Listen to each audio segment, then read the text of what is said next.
Hello everyone, welcome back to the Mystery Shiner 33. I am Tatiana. So let's begin. This is about a missing child named John Henry Jacobson. This how he looks. He looks familiar, like I seen him on a show, like a mystery show. Okay. This how he would have looked it, and this is the car he was found in, okay? He has been missing since November the 16th, 1996. Missing from Bismarck, North Dakota. He is classified as endangered missing. His sex is male. His race is white. His date of birth is August the 12th, 1991. He would have been 33 years old. The age when he went missing was 5 years old.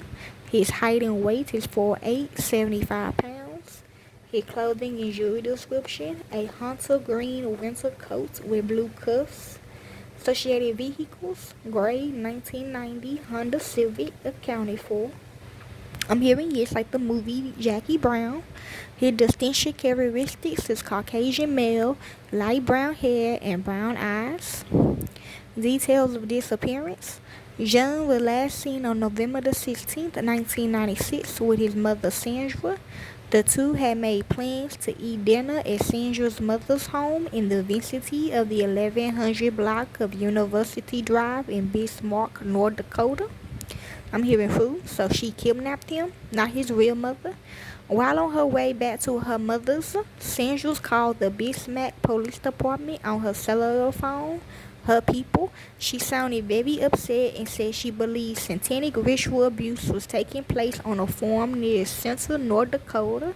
Food, she said she called the Bismarck Police rather than Central Police or the Olive County Sheriff's Office because she did not trust them. Sandra and John arrived at Sandra's mother's home at 7:30 p.m. Sandra appeared to be having mental health problems, and she agreed to let her mother take her to the hospital. Before she went, however, she wanted to purchase gasoline. Yeah, some regarding they trying to blow the car up. Okay. She and John were last seen leaving the residence in Sandra's gray 1990 Honda Civic. A photo of the case is posted with this case summary.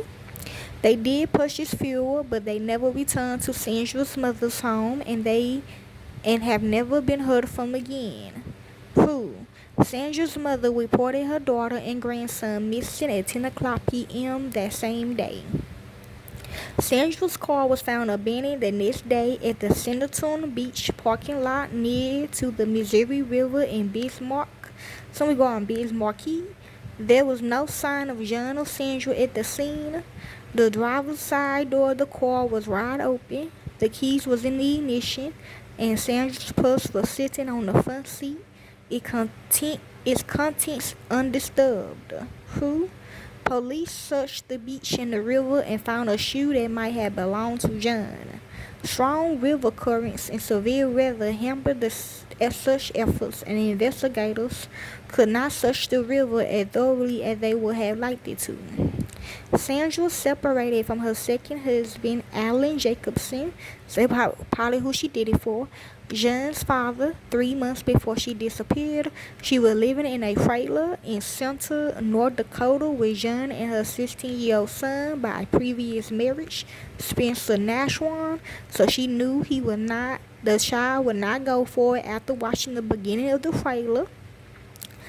If you know, you know. Sandra believed she was in the process of a divorce which was being handled by Alan, and she was anxious about a possible custody battle, so he did ride the bullet.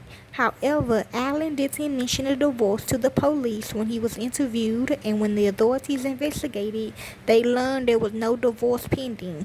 I think I worked on this case on Law and Order, HBU. Allen stated he was away on a business trip to Missouri between November the 16th, the day his wife and son disappeared, and November the 18th. Authorities have been unable to confirm his alibi. However, Allen was not completely cooperated in the search for his wife and son, and he refused to submit a DNA sample proof that would happen on the episode. He claimed he and Sandra were trying to reconcile and had signed up for couples counseling, but records show he had never attended any counseling appointments. After his wife and son disappeared, Allen went to Sandra's trailer in Center and removed most of the items inside, including clothes and food. The trailer was never searched by police, either before or after Allen cleared it out. Yes, my lawyer, my attorney, he actually worked on this case, just him, okay? That's how I know. But it was on the same, it was kind of similar to what I was working on. Although Sandra's family said she kept a detailed daily journal, Allen said he did not find it inside her home. The journal has never been located. Spencer stated he saw his mother's wedding rings in a exchange container inside Allen's home just days after Sandra went missing, and he didn't know why Allen would have had the rings, but he wasn't sure if his mother had been wearing them where she was last seen. When questioned, yes, it was his grandparents, okay, wanting to adopt him, okay. But we don't think, when I watched the show, I don't think that was him in his body though. Who?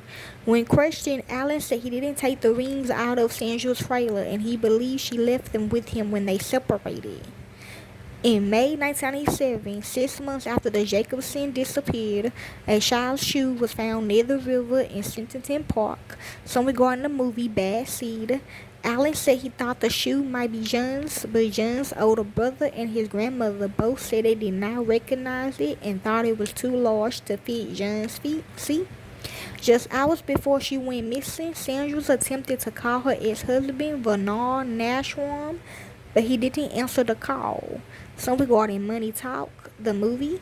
Bernard was sequentially interviewed about his ex-wife and her son's disappearance. He told police that during his marriage to Sandra, she had been fascinated with the idea of the end of the world and had made a pact with him. If it looked like the world was going to end, both of them would meet up and jump off the Memorial Bridge together. Who? Okay, somebody else did that. The bridge is near where Sandra's vehicle was located after she went missing. However, Vernon said Sandra later concluded that suicide was a bad idea. She thought it would condemn the victim's soul to walk the earth forever, never to enter heaven. He passed a polygraph about the Jacobson case and was never considered a suspect. Who? He passed too for some reason. Yep, that's probably why. Vernon was himself the victim of a homicide in 2005. He was run over by his own car and left to die in a ditch on a mountain road north of Turtle, North Dakota. We got a lot of cases like that. His murder remains unsolved, and there's no indication it's connected to the Jacobson case. They would say on that episode. One theory that Sandra murdered John and took her own life by going into the river, but there is no hard evidence to support this. Police stated there is no evidence pointing to foul play in the Jacobson cases, and they had never had a suspect. Sandra was employed with the North Dakota Department of Transportation at the time of her disappearance. The Jacobson cases remain unsolved. They were declared legally dead sometime after their disappearance. To them, not to us, okay? Okay, well, no, I don't think so, okay? Investigating Agency, Bismarck Police Department, 701-223-1212. Source information, the National Center for Missing and Exploited Children. Name us, capitalized KFYR-TV. Jamestown, USA. The Bismarck Tribune. The Doe Network, capitalized KX News. Spencer Story, and Inform One. Okay. This case has been updated 9 times since October 12, 2004. Last updated July 14, 2022. Age progression and details of disappearance updated. And that's all the information they have of him. If you like to help with this case, you can. I don't do this for the fame or the money. I do it because it's what I love to do. And to the real families of these victims, corporate America will set you up. Thank you, peace, and be safe.